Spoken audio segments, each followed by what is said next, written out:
Hello mga cool, for today's video gagawin natin keyless tong dirt bike natin. Ito yung gagamitin natin na remote, papalitan natin tong susi dito. Plano ko kasing lagyan ng digital speedometer dito sa taas, so matatabunan na kasi yung susian niya pag maglagay tayo ng digital speedometer. So gawin na lang natin keyless. Sige, intro, pasok!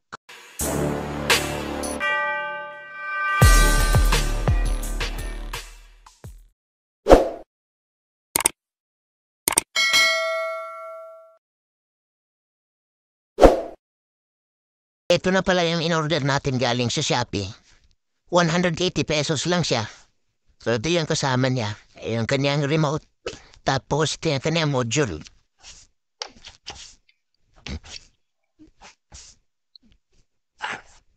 Itong B negative, connect natin to sa negative terminal ng battery.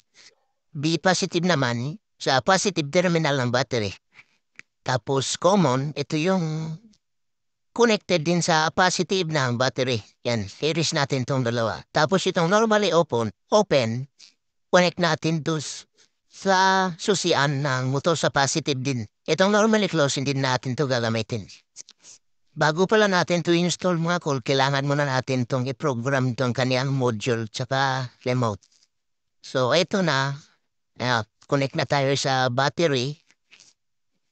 So, ito, lagyan muna natin ng wiring. Itong B negative ay nakakonect sa negative ng battery. Tapos itong B positive at common, nakasiris yan, papunta dito sa positive ng battery. Tapos itong normally open, papunta dito sa ating LED light. Tapos yung negative naman ng ating LED light ay nakakonect din sa negative ng battery. So itong remote na to, meron siyang tatlong mode. Momentary mode, pangalawa, toggle mode, tapos pangatlo yung latch mode. So depende yan sa gamit natin. Meron tong button dito. Ito. Itong maliit na puti. Yan. So sa momentary mode, press natin ang isang beses. Ito. Tapos iilaw yan. Tapos press natin tong alt. So yan, momentary mode yan. Yung momentary mode, pag press mo ng on, hawakan mo lang, hold mo lang yung on, ilaw yung LED light. Pag bibitawan mo yung on, mamatay din yung LED light. Yan yung momentary mode. Pag bibitawan mo, mamatay din yung ilaw. Pangalawa ay toggle mode. So, press natin tong switch ng dalawang beses. 1, 2. Tapos ilaw yan, press natin to. On, tapos ito rin. So, ito na yung toggle mode. Pag press mo ng on, yan, kahit bibitawan mo yung on, naka-on pa rin yan. Tapos press mo ulit yung on, mamamatay yan. Yung off, wala yung function. So, yan yung toggle mode. Dito na tayo sa pangatlong mode, yung latch mode. Bale, ito yung maging on, tapos ito yung maging off. So, press lang natin ito ng tatlong beses. 1, 2, 3. Yan, ilaw yan, tapos press natin yung on, tapos off. Okay. So, testing natin. Yan, on yan, tapos ito off. On, off. So, itong latch mode ang gagamitin natin dun sa ating motor. Ito yung pinaka-on natin sa susi. Tapos ito naman yung off. Okay? Okay.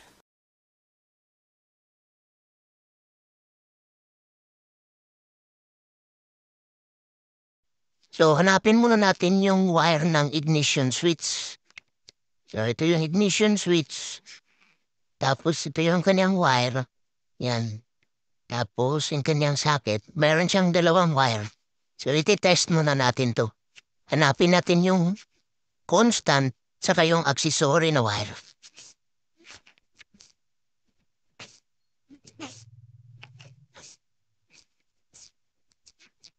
So, yan. ay dalawang wire, white tapos brown. Itong brown, ito yung kanyang constant positive. Tapos itong white, test natin, iyon natin yung susi. Pag ilaw yan, ito yung kanyang accessory. So ayan, umilaw siya. So ang white wire ay ang accessory wire. So, dito tayo mag-connect sa dalawang wire. Yes. So ito na yung kanyang module mga kol, pinalitan na natin ng wire. Itong B minus, itong black, connect natin to sa negative dito sa body ground.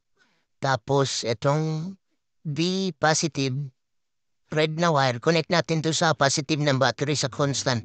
So yung constant positive dito ay itong brown.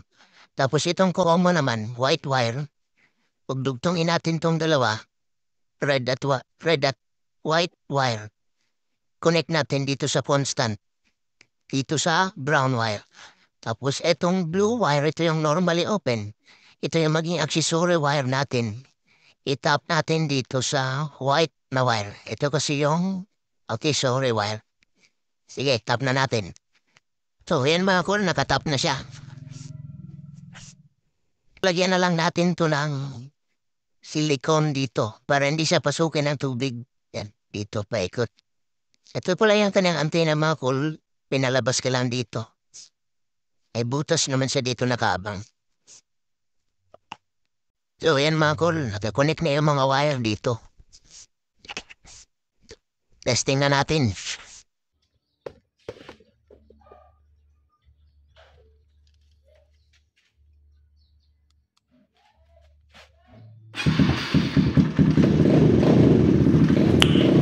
Nice. Try natin i-off.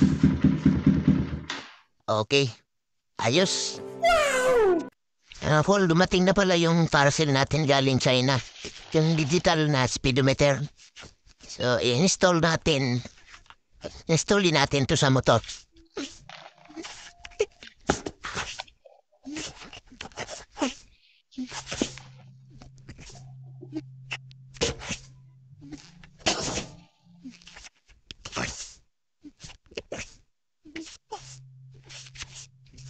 Ito na, ang liit lang pala niya.